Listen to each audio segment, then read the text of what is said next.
one of our special guests. Chelsea Odufu has a job that most people only dream about, a chief digital nomad position at Fiverr, where she travels around the globe learning what it takes to build a small business and be an entrepreneur outside the United States. Take a look.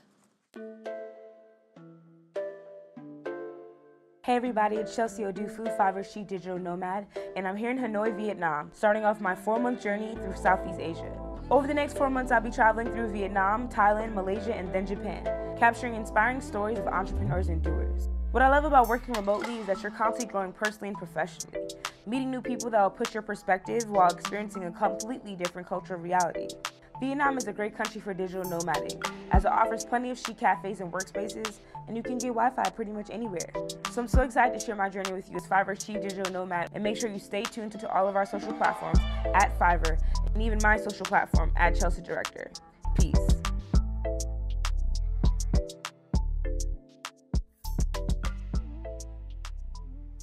Everyone, please give a warm Build Brunch welcome to Chelsea Odufu.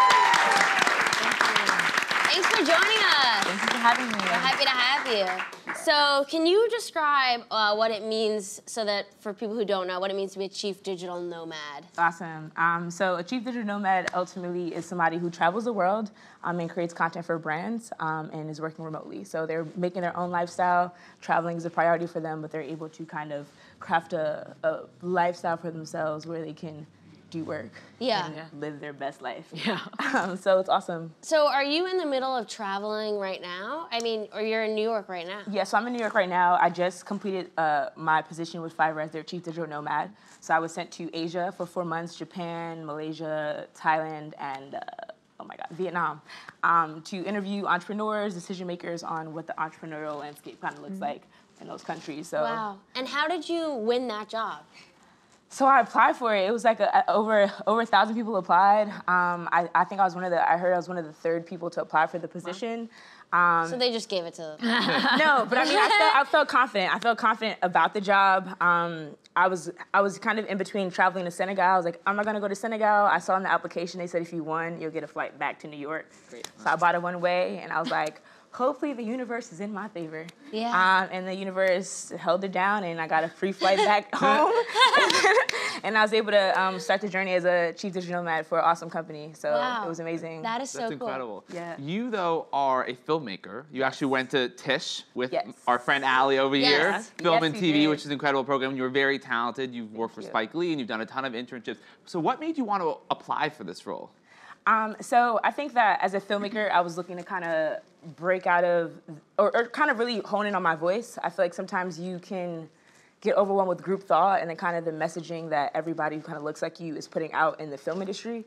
And as a Caribbean and African, I really wanted to ground my voice and authenticity. So I started traveling to Africa and the Caribbean, doing residencies and exploring, just so that the things that I'll be hearing, seeing would just be different than the typical narratives that I was hearing in America. So that kind of is what started me, jump-started my whole idea of wanting to travel. So I first started going to Senegal, spent about 5 months in Senegal, really loved being on my own in a country that I didn't speak any English. And then it kind of was like, you know what, I'm trying to do this and I can't keep funding it, so hopefully, I get this job. So I did, and like I said, it was awesome working for a company that I really feel like I align with the mission of being like a doer. Yeah. So it sounds like you got to do some amazing travel. Yeah. What was one country that you really feel like you were able to fully experience and enjoy? Japan, definitely. Japan was awesome. I lived in Kyoto and also traveled to Tokyo. And it was during the Gion Mitsuri Festival, which is like this huge traditional festival. So everywhere in Kyoto was just like, it was just super Japanese. I don't know. But Japan is, I feel like, a very culturally strong place. Yeah. Japanese are very prideful of being Japanese. So it's cool to go to a country where they're not like performing their identity for like a Western palette, but really just like, this is who we are. You have to like it or not, but we're Japanese. So, and Japanese food is awesome. I met so many great people and made lifelong friends, I feel like, in Japan while I was there. So by far, everybody should go to Japan. I've been, and what you're saying is totally spot on. Yes. And this whole digital nomad experience is becoming more and more popular. There's groups like Remote Year, where they really kind of help facilitate this. I was on Remote Year. Oh, okay. Well, we'll talk about that later, because I applied for it and got it. So it's a thing that's like becoming a thing. Why do you think it's so appealing, especially to millennials, to like have this freedom? I think millennials are are just inspired to be entrepreneurs. I think that we're kind of moving past, slowly want to work for a 9 to 5. We're hustlers in general. So I think that for me, traveling was something that I always saw as something that I would be able to do when I reached the pivot, like the height of my career. Yeah. As almost as a reward. Like I needed to reward myself for like all these years of labor. But that's actually kind of funny. If you guys got why that was funny.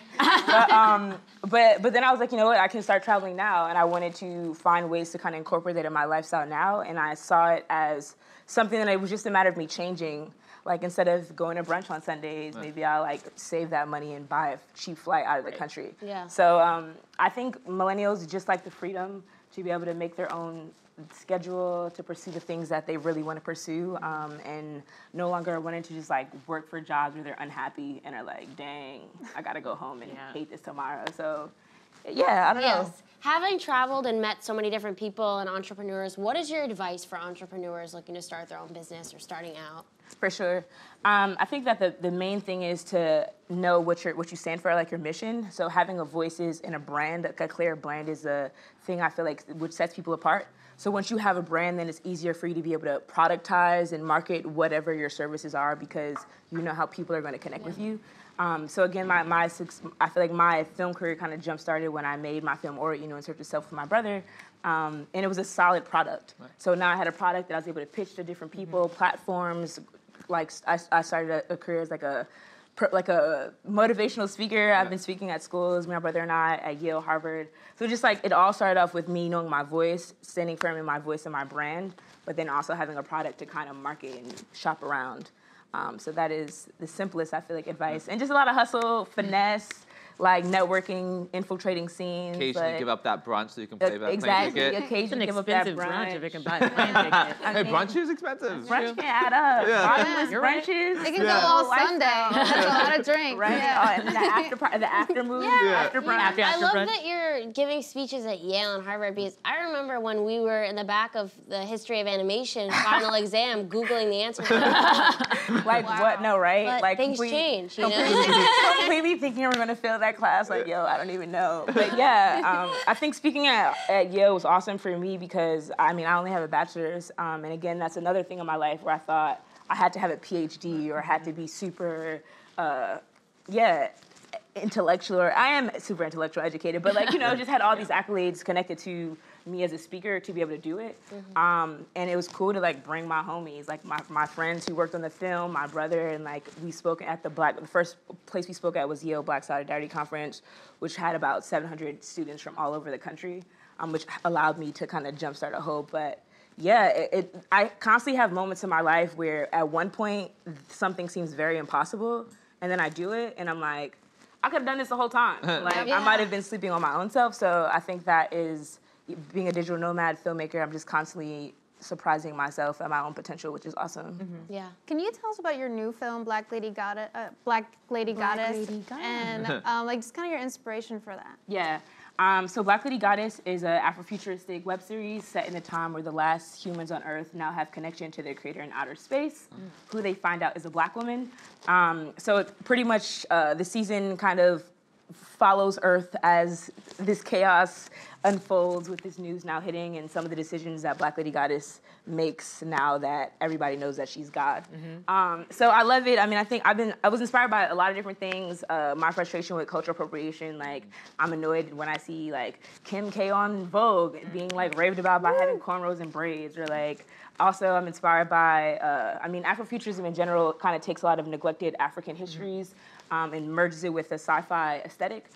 So I'm very inspired by a Dogon tribe in Mali. They have a very alternative creation narrative. So that's kind of many different things, whether or not it be just like creation narratives, looking at different, where do we come from, and those questions, as well as just like me being frustrated about simple things like cornrows being raved about on Vogue. And I've had cornrows forever. Right. So Forever. Yeah.